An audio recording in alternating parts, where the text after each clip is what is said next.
Chapter 8 Limestone. As Rainbow Dash trotted deeper into the descending tunnel, all she saw was barren rock.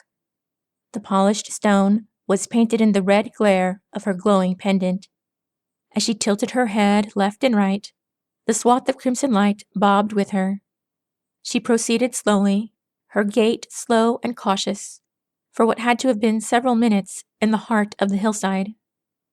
The air was dank and moist, though it wasn't from the storm that was still roaring against the surface of the world far above her. The subterranean passage had a finely preserved quality. The walls and floors of the place felt as if they hadn't been disturbed in ages.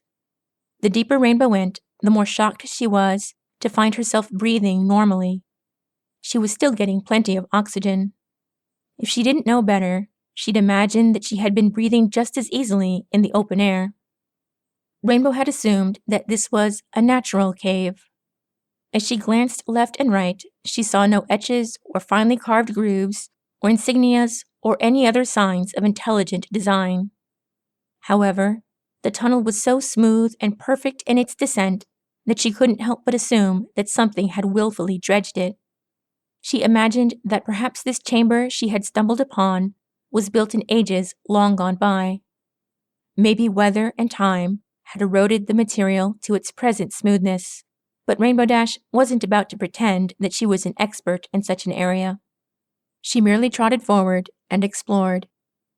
There was suddenly a cold gust of air, as if a mysterious wind was being funneled through the chamber. What was more surprising, she felt the sensation from above. Coming to a stop, she gazed up and tilted her neck pendant towards the ceiling. She saw a branching junction of holes, all large and connecting to the corridor she was in. Two of them led diagonally upwards to her left and right. One led directly up.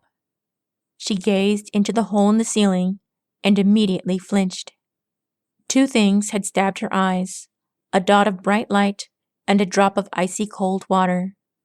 Grunting, she shook her face dry, slid her goggles back onto her eyes, and gazed up again.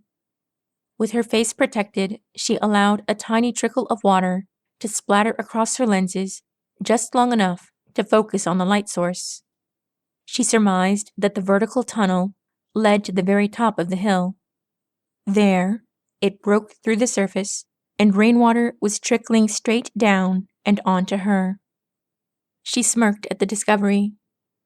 Twisting her lips in thought, she looked down and watched for where the moisture went. Sure enough, there was a collective puddle of liquid, and from there it rivered down the corridor that she had been navigating until it hung a sharp right through another far steeper tunnel. Rainbow Dash swiftly followed the trickling underground brook. The corridor echoed with the liquid and the splashing of her hooves. The ceiling danced from the kaleidoscopic bands of her glowing pendants' reflections against the stream. The current grew faster, joining with other corridors that bled in from seemingly nowhere. Rainbow Dash was spelunking deeper and deeper into an abysmal labyrinth, and she dared not stop for anything. She was carried forward by a smirk. A few minutes later, the echoes of the trickling stream doubled, tripled, and then turned into a gentle roar that drowned out the storm above the mountain overhead. Rainbow Dash's light stopped piercing the path ahead of her, and that's how she realized that the tunnel had finally opened up into a large chamber. She stood at the entrance to the large underground cavern. Meditating, she ran her hoof once more over her neckpiece and murmured a few breathy words. The crimson glow intensified. She found herself squinting, then lifting her water-slicked goggles to get a good look at what she saw. The chamber was spacious, a surprising contrast to the claustrophobic corridors that had led her down there. Pooling about a forest of limestone stalagmites was an underground lake, stretching left and right, from wall to wall, at a width of over 300 feet. How long the chamber was, Rainbow Dash couldn't tell. It was like she stood at the entrance to a grand, foreboding stomach. She flexed her wings and flew straight into the hollow expanse.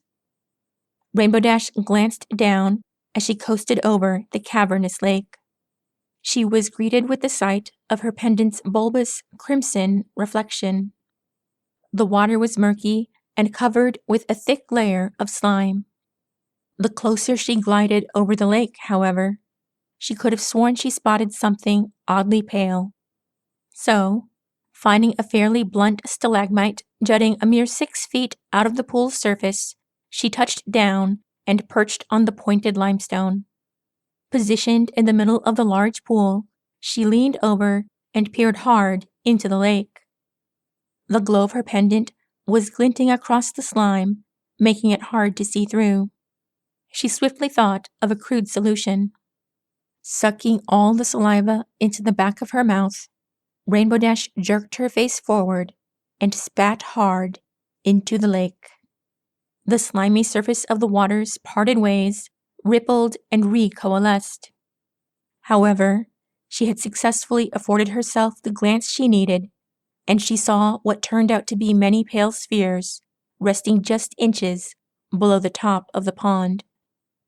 As the loud roar of thunder echoed through the chamber from above, Rainbow Dash couldn't help but make a face at what she just saw. They were the strangest rocks she had ever seen. She couldn't imagine a part of the limestone ceiling from which they could have crumbled. The thunder rolled again, and this time it sent a heavy ripple through the waters all around her. Rainbow Dash blinked. Her ears twitched as she realized that she was so far down in the cavern that there was no feasible way she could still have been hearing the storm above ground. And yet, the rumbling intensified, becoming almost deafening. It wasn't until the stalagmite beneath her began to wobble and the waters parted ways once again that Rainbow Dash realized what it was she saw. They weren't pale rocks. They were eggs. The thunder developed a screeching tone. The air filled with a foul odor. Rainbow Dash looked up, and her ruby eyes reflected the looming overbite of a giant, angular creature lunging straight at her. There was a huge splash of water, a flash of red scales, and then all Rainbow saw was teeth.